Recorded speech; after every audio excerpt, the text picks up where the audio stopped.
اور اس پورے فہرست میں اگر نام نہیں ہے تو جمعیت علماء اسلام کا نہیں ہے۔ تو اس ساری صورتحال میں ظاہر ہے جی کہ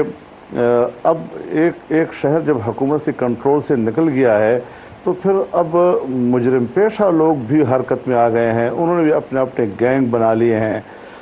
اور ان لوگوں کی پشت پر بھی کہیں نہ کہیں کوئی ایک مؤثر شخصیت ضرور ہوتی ہے جس کا کہیں نہ کہیں کسی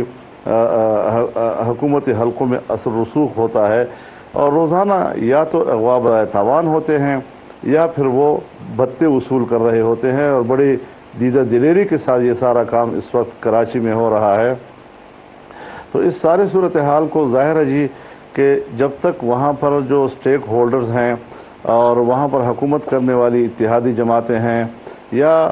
دوسرے وہاں پر جو مختلف قبیلوں سے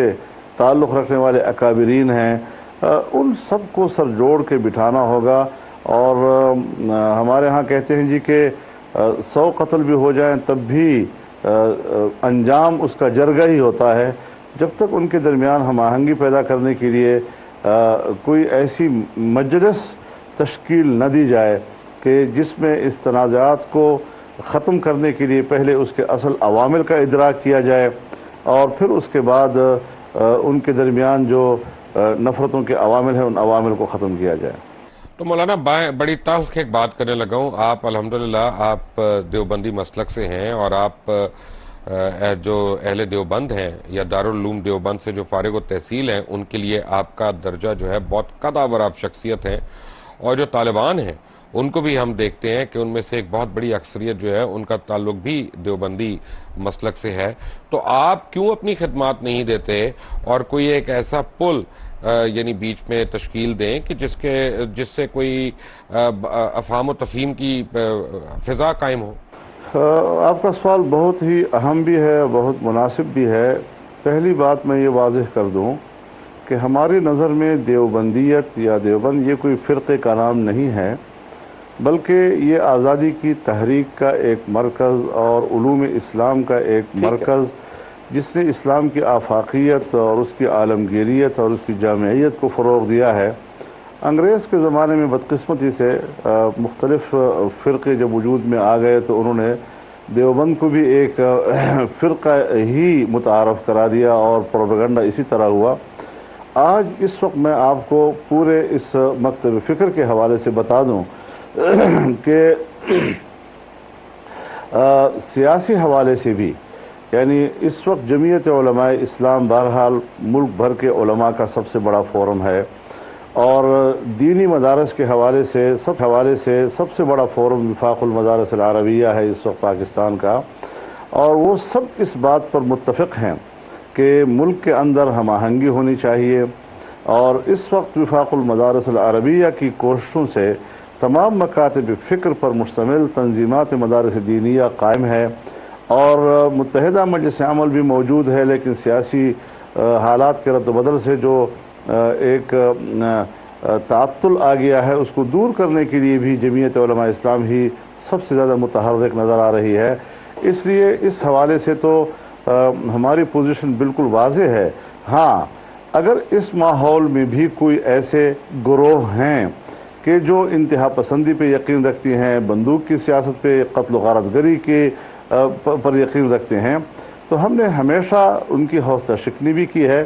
اور ہر مرحلے پر ان کو یہی مشورہ دیا ہے کہ یہ نہ تو مسلک کی خدمت ہے، نہ یہ عقیدے کی خدمت ہے،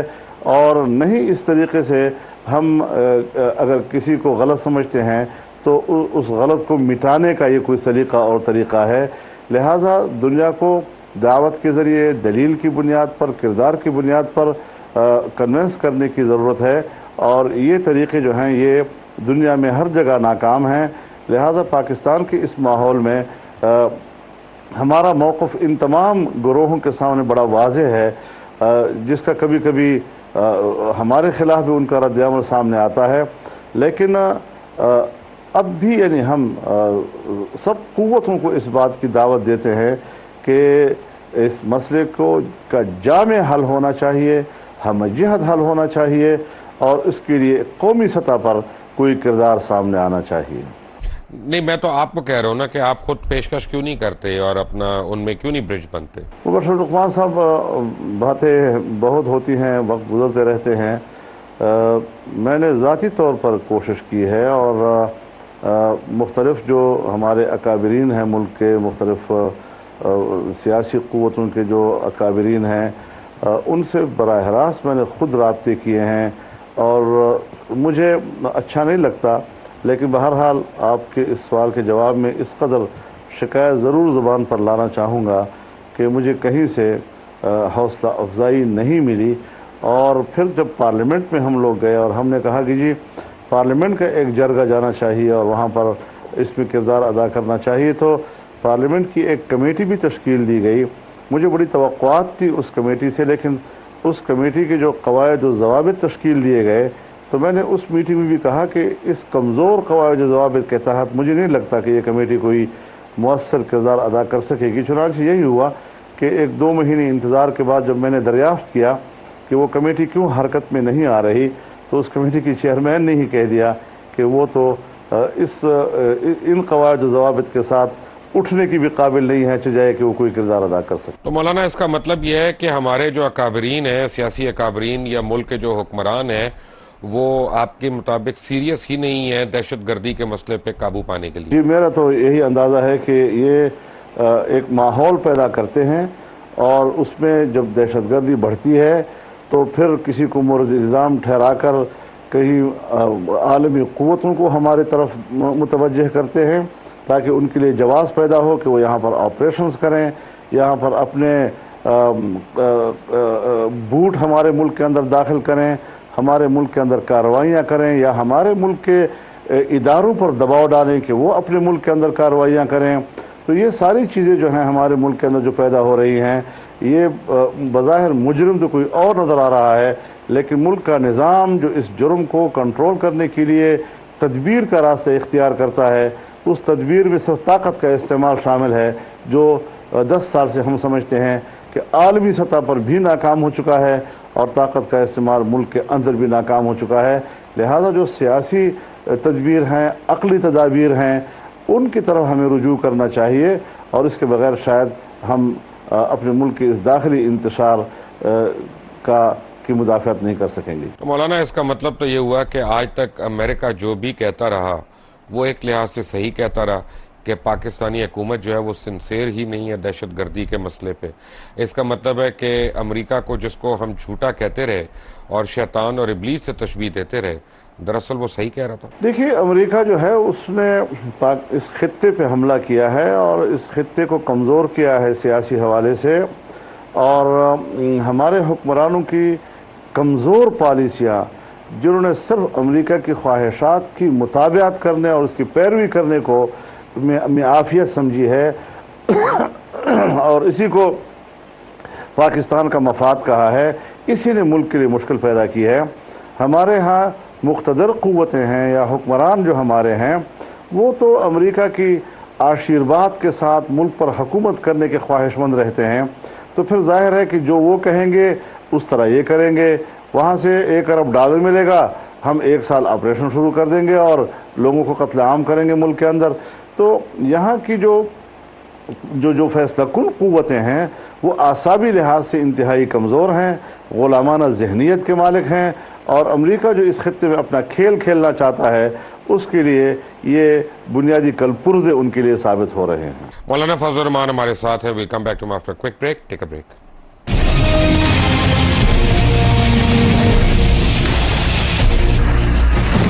welcome back from the break, اور مولانا فضل الرحمان ہمارے ساتھ ہیں۔ یہ ہے کہ جب بلوچستان کو ہم دیکھتے ہیں، بلوچستان میں بڑی تشویش ہے لوگوں کو، اہل پاکستان کو جب دیکھتے ہیں تو وہاں پہ سپریم کورٹ، پولیس، فوج یہ اور حکومت یہ سب بری طرح ناکام ہو چکے ہیں بلوچستان کے اندر۔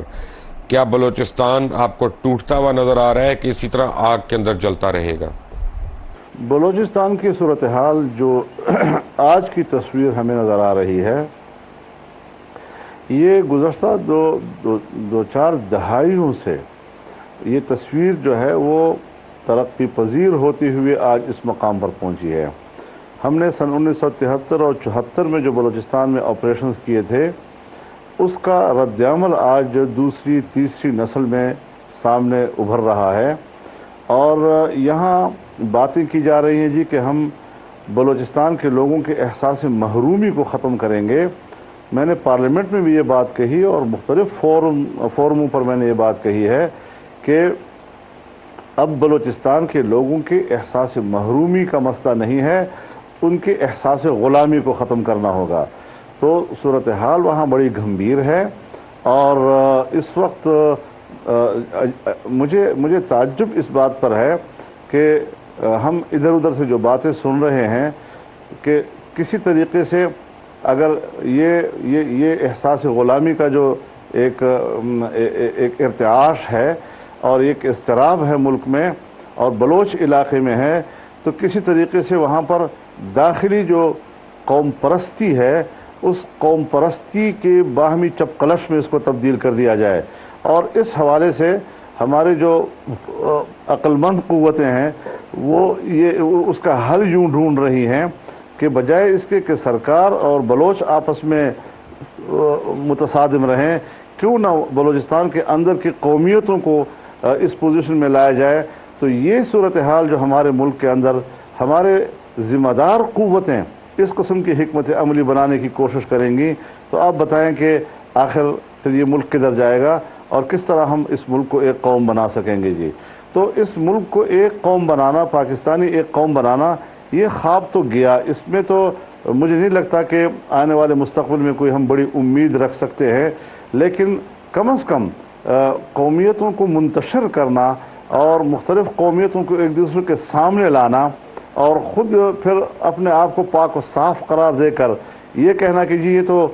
قومیتیں آپس میں لڑ رہی ہیں اور ملک میں فساد پیدا کر رہی ہیں، یہ چیزیں جو ہیں یہ انتہائی نامناسب ہیں، نامعقول قسم کی ہیں۔ اور میں ایک بات آپ کی گفتگو، آپ کے سوال کے ذیل میں بڑھاتا چلا جاؤں کہ بلوچستان کی صورتحال پر جو اس وقت ہماری عدالت عظمیٰ کردار ادا کر رہی ہے وہ ایک مناسب عمل ہے، میں اپریشیٹ کرتا ہوں، لیکن بعینی ہی یہی صورتحال ہمارے صوبہ پختونخوا میں بھی ہے، اور یہاں پر ایجنسیوں کو اور یہاں پر جو ہمارے سیکورٹی فورسز کو جو کھلی چھٹی دی گئی ہے اور اس پر ہماری عدالت عظمیٰ مکمل خاموش ہے۔ میں نہیں سمجھتا کہ اگر بلوچستان کے حوالے سے عدالت عظمیٰ حرکت میں ہے اور وہ بڑے اچھے احساس کے ساتھ اس کا نوٹس لے رہی ہے، تو پختونخوا کے حوالے سے بھی جو صورتحال ہے اس کا بھی نوٹس لیا جانا چاہیے، کیونکہ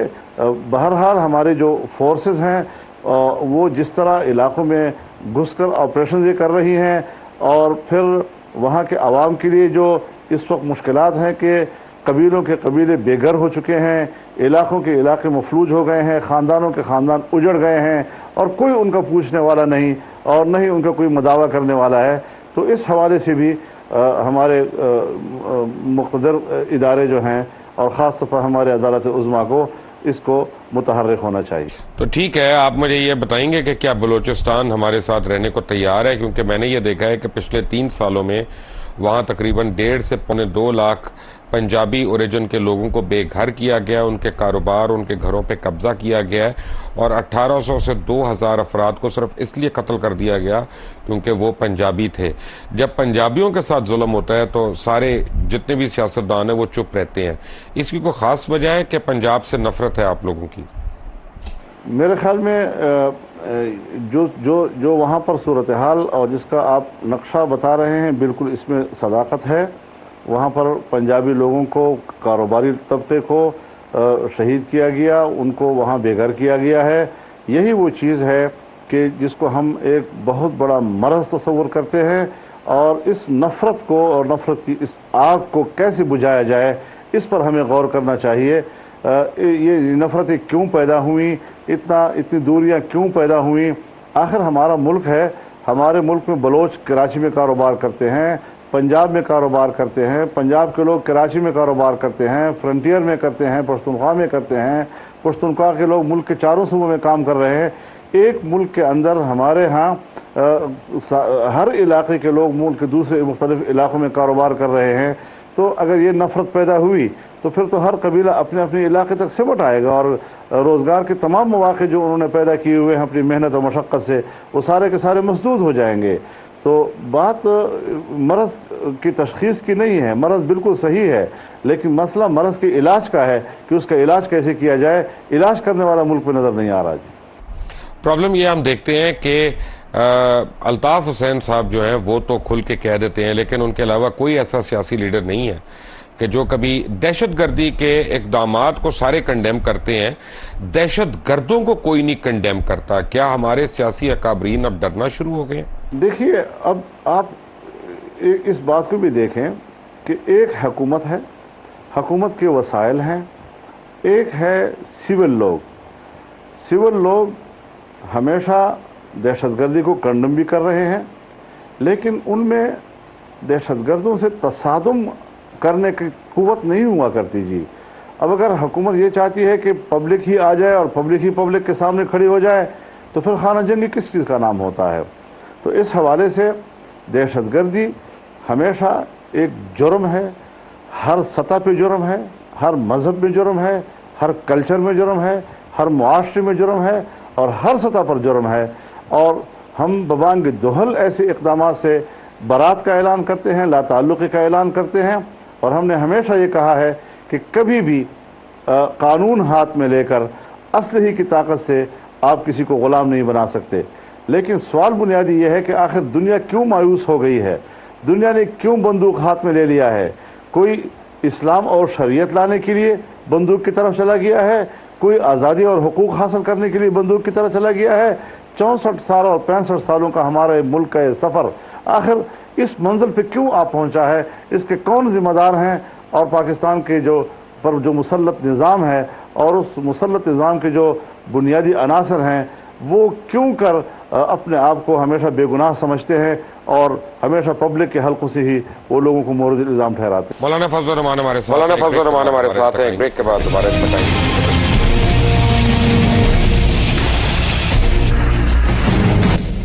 welcome back from the break. مولانا فضل الرحمان ہمارے ساتھ ہیں۔ مولانا مجھے ایک بات بتائیں کہ آپ بے شک یہ سمجھیں کہ میں شاید پیسمسٹ ہوں یا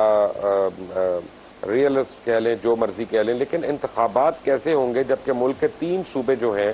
وہاں پہ امن و امان کی ایسی صورتحال ہے کہ یا تو انتخابات ہو نہیں سکتے، اگر ہوں گے تو بہت خون خرابہ ہوگا؟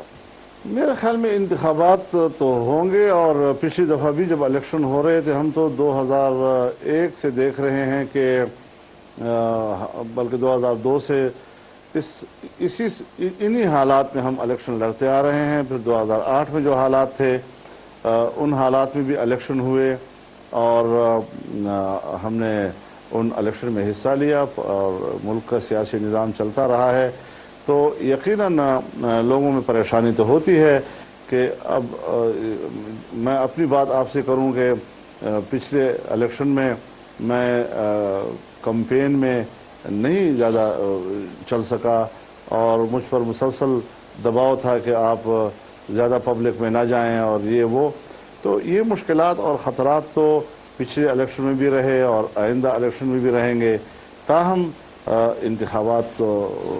کے لیے کوئی رکاوٹ نہیں ہے، انتخابات تو ہوں گے۔ اچھا، تو مجھے یہ بتائیں، ایک میں نے ویسے سوال پوچھنا ہے آپ سے، اس کا مین ان سے کوئی تعلق نہیں ہے،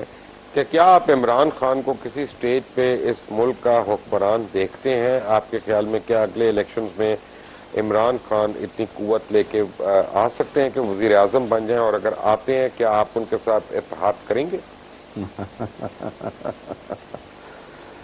میرے خیال میں اس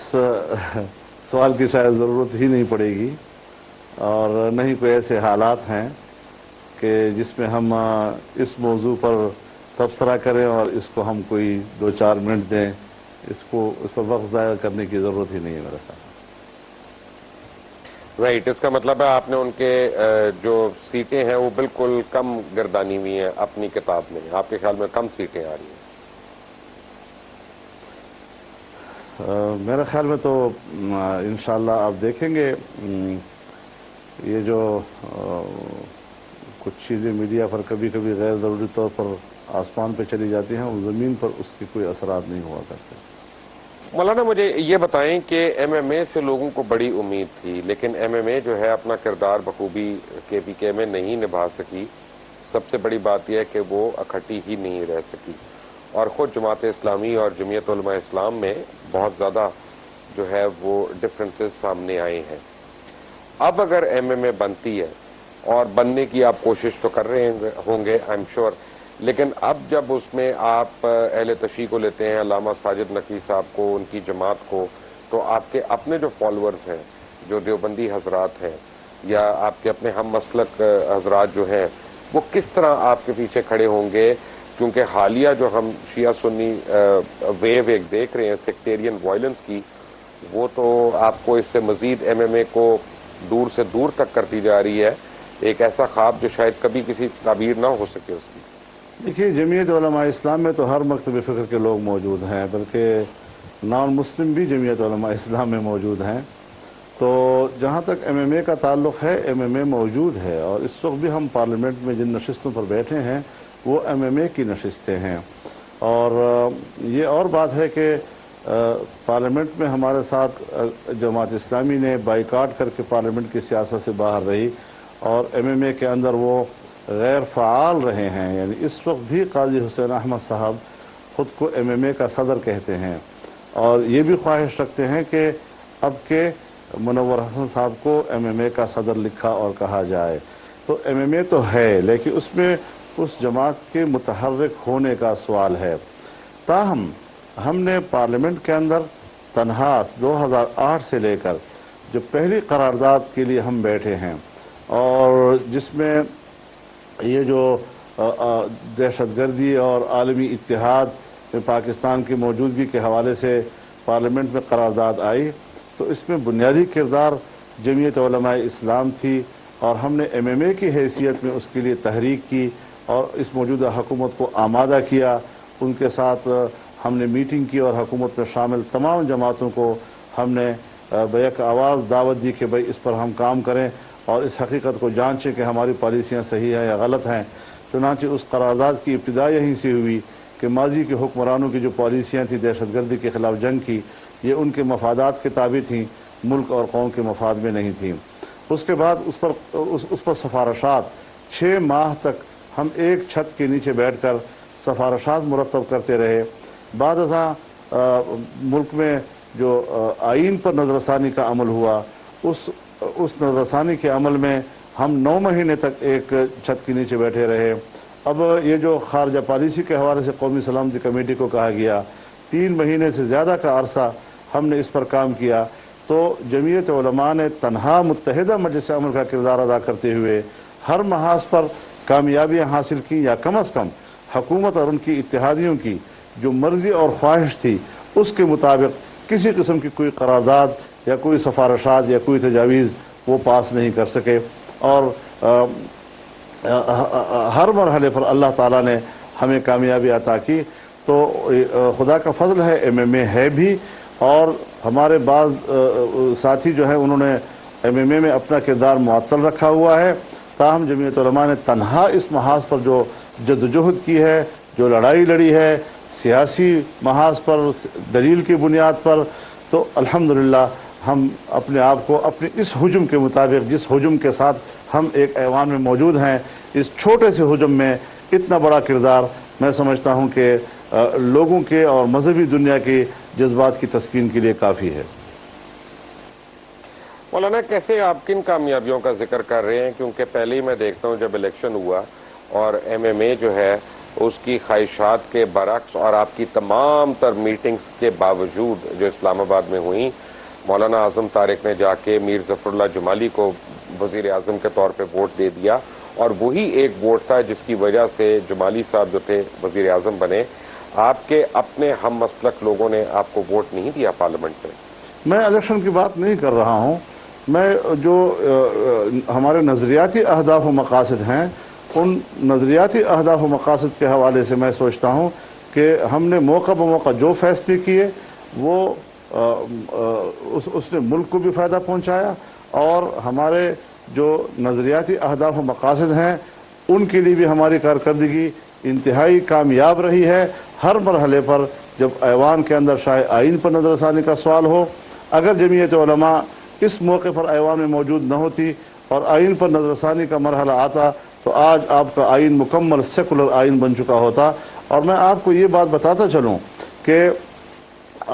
سوویت یونین کے خاتمے کے بعد امریکہ اور مغربی دنیا جو اس وقت پوری دنیا پر سیاسی بالادستی حاصل کرنے اور خاص طور پر اسلامی تہذیب و تمدن اور اسلامی علوم اور اس کا کردار ختم کرنے کے درپے ہیں، ایسی صورتحال میں جمعیت علماء جو ہے وہ اس محاذ پر جو جنگ لڑ رہی ہے، اور ہم دیکھ رہے ہیں کہ اب 10 سال کی ریاستی قوت کے استعمال کے بعد اپنے مختلف گماشتوں کے ذریعے وہ ایوانوں کے اندر اس طرح کی قانون سازی لا رہے ہیں کہ جس سے ہمارا تہذیب و تمدن جو ہے اس کی پوری عمارت گر جائے اور ہماری پوری سوسائٹی جو ہے وہ اپنی اسلامی اور قومی شناخت کھو بیٹھے. لیکن الحمدللہ اب تک پارلیمان میں اس قسم کی کوئی کوشش ان کی کامیاب نہیں ہو سکی ہے، اور جمعیت علماء نے بڑی دلیل کے ساتھ اس بات کا مقابلہ کیا ہے کہ اس قسم کی قانون سازی ہمارے ملک کے اندر ہمارے آئین کی روح سے ممکن ہی نہیں ہے، اور آئین اس بات کی کوئی اجازت نہیں دیتا کہ چند NGOs کے لوگ مل کے اسلام کے بالکل برعکس قانون سازی تجویز کر کے پارلیمان میں لائیں اور سیاسی جماعتوں کو کنونس کریں اور لابنگ کریں اور پارلیمنٹ کے اندر اس قسم کی قانون سازی کریں. تو اس حوالے سے میں سمجھتا ہوں کہ میں نے جو بات آپ سے کی ہے وہ کسی ووٹ کے حوالے سے نہیں، کہ میں نے آپ سے کہا کہ ہم چھوٹے سے ہجوم کے ساتھ آئے ہیں، کوئی بڑا ہجوم انتخابی حوالے سے ہمارا نہیں ہے، لیکن تاہم ایک جماعت کی موجودگی جس طرح وہ ایک اپنے نظریے کو اور اپنے عقائد کو تحفظ دینے اور اس کاز کے لیے جو ہم اپنا کردار ادا کر رہے ہیں، الحمدللہ میں سمجھتا ہوں وہ حوصلہ افزا ہے. مولانا اگر آپ اجازت دیں تو ایک ہلکی سی گستاخی کر لوں، چھوٹی سی گستاخی. وہ تو آپ کرتے رہتے ہیں. میں آپ کی ہر بات سے میں پہلے یہ کہنا چاہتا ہوں کہ جتنے علماء دین ہیں ان سب کا انتہائی احترام ہے سب کے دلوں میں، اور یعنی میں سب سے معذرت کے ساتھ ایک بات کرنا چاہتا ہوں کہ جب حضرت مولانا آپ اتنی بڑی باتیں کر رہے ہیں آئین کی اور ان میں کیا کہتے ہیں امینڈمنٹس کی، اور ساروں کو آپ وہ کہہ رہے ہیں کہ آپ نے لیڈ کرنا ہے، فیکٹ یہ ہے کہ خود علماء دین جو ہیں وہ مفتی منیب الرحمان کی قیادت میں اسلام میں جھگڑے کا باعث بنتے ہیں. آپ لوگ ایک دن پہ عید نہیں کر سکتے، ایک دن آپ لوگ رمضان نہیں کر سکتے، ایک وقت میں نماز نہیں پڑھ سکتے، ایک وقت میں اذان نہیں دے سکتے. حقیقت یہ ہے کہ جب آپ لوگوں کی آپس کی لڑائیوں کو ایک عام آدمی دیکھتا ہے تو اس کو اسلامی قیادت سے ذرا سا ڈر لگنا شروع ہو جاتا ہے کہ یار یہ تو آپس میں ان کی لڑائیاں ختم ہوگی، عید کی نماز تو ایک دن پڑھ لیں. اور ہوا یہ کہ صوبائی رویت حلال کمیٹی کچھ کہہ رہی اور مرکزی رویت حلال کمیٹی اس کی بات نہیں مان رہی. کیا یہ لوگ آ کے ہماری قانون سازی کریں گے؟ بشر لقمان صاحب، میں اس کے 2 جواب دوں گا آپ کو. جی بڑا چھپتا ہوا سوال آپ نے کیا ہے. ایک وقت پر اذان ہونی چاہیے، لیکن اگر نہ ہو تو شریعت پابند نہیں کرتی. ایک وقت پر نماز ہونی چاہیے، لیکن اگر نہ ہو تو شریعت پابند نہیں کرتی. ایک ہی دن روزہ ہونا چاہیے،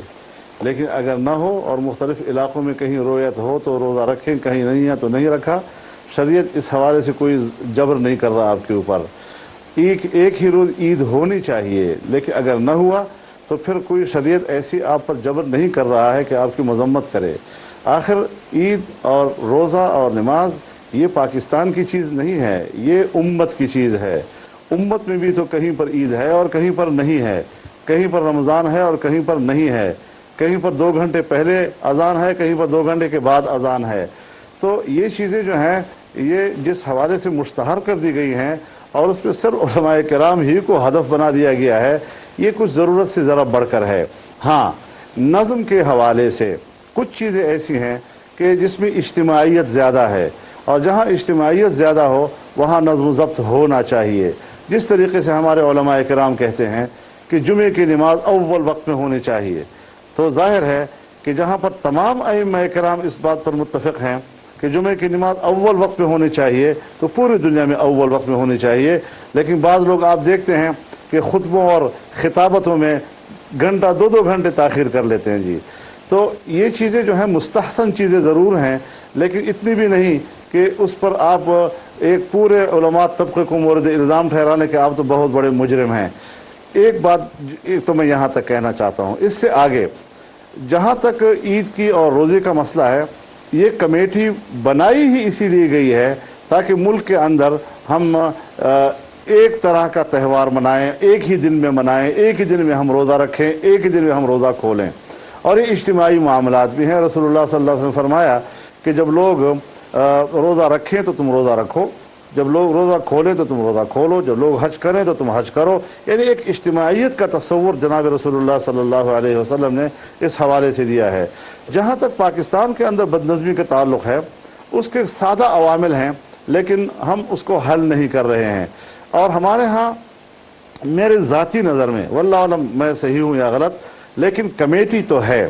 لیکن کمیٹی کی کوئی قواعد و ضوابط نہیں ہے۔ یعنی اگر ہم اس کو قاضی کی حیثیت دیتے ہیں تو قاضی کا حکم اگر کوئی نہیں مانتا اور پوری دنیا اس پر متفق ہے کہ سرکار کی طرف سے اور ریاست کی طرف سے جو قاضی مقرر ہوتا ہے اس کا حکم نہ ماننے پر سزا بھی ہوا کرتی ہے، لیکن ہمارے ہاں تو قانون سازی ہے ہی نہیں اس حوالے سے۔ تو ایک کمیٹی کسی زمانے میں بنائی گئی ایک اچھے جذبے کے ساتھ، لیکن بعد میں اس پر کوئی ایسا سرکاری سطح پہ کام نہیں ہوا کہ باقاعدہ اس کے قواعد و ضوابط ہوں، اس کی قانون سازی ہو اور پورا ملک اس قانون کا پابند ہو جس طرح کہ دوسرے قوانین کا پابند ہوتا ہے۔ تو میں یہ چاہوں گا کہ میں حکومتی حلقوں میں اور پارلیمان کے حلقوں میں اس بات کو اٹھاؤں کہ اس پر نظر ثانی کی جائے اور اس کی اصلاح کی کوشش کی جائے، تاکہ یہ جو ہمارے ملک کے اندر افراتفری ہے اور پھر لوگوں کی شکایتیں ہوتی ہیں اور جو شخص جب چاہے اور جہاں چاہیں، یعنی مجھے حضرت ایسا بھی اطلاعات ملی ہیں کہ ہمارے ایک دوست نے جس کو خود 27واں روزہ تھا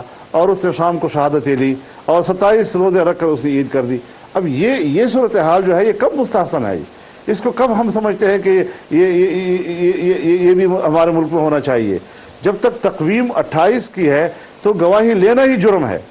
ہم جبرن جو ہے کہتے ہیں جی یہ تو شاید ایک رات پہلے دیکھا گیا تھا۔ کیوں دیکھا گیا تھا جی؟ پہلے کہاں تھے یہ گواہ؟ تو نظم و ضبط نہیں ہے۔ اس کو ضبط میں لانے کے لیے ہمیں کوئی قانون سازی کرنی ہوگی اور اس میں تمام علماء کرام اور مکاتب فکر کی اتفاق رائے سے کرنی ہوگی۔ حضرت اس میں ایک بڑی سیریس ایلیگیشن ہے، وہ یہ ہے کہ 11 مہینوں میں کبھی چاند کے اوپر مسئلہ نہیں ہوتا، کسی رویت پہ مسئلہ نہیں ہوتا، کسی گواہی پہ کوئی مسئلہ نہیں ہوتا۔ مجھے کچھ دوستوں کا کہنا ہے کہ جی اس کے اوپر بہت زیادہ بڑا سٹا ہوتا ہے، چاند کی تاریخ کے اوپر اس کے اوپر جوا کھیلا جاتا ہے، اس وجہ سے اتنا تضاد آ رہا ہے۔ کیا اس میں کوئی صداقت ہے؟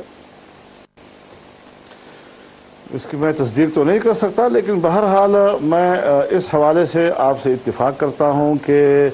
سارا سال 11 مہینے یا 10 مہینے ہماری تقویم ایک ہی رہتی ہے، لیکن ان 2 مہینوں کے لیے ایک دن آگے اور پیچھے ہو جاتا ہے۔ مولانا فضل الرحمان آپ کا بہت بہت شکریہ ہمارے ساتھ رہنے کو۔ مولانا فضل الرحمان قائد ہیں جمعیت علماء اسلام کے، اور یہ آج ہمارے ساتھ تھے۔ اور 3 ایسی باتیں کہ جو انتہائی غور طلب ہیں، ایک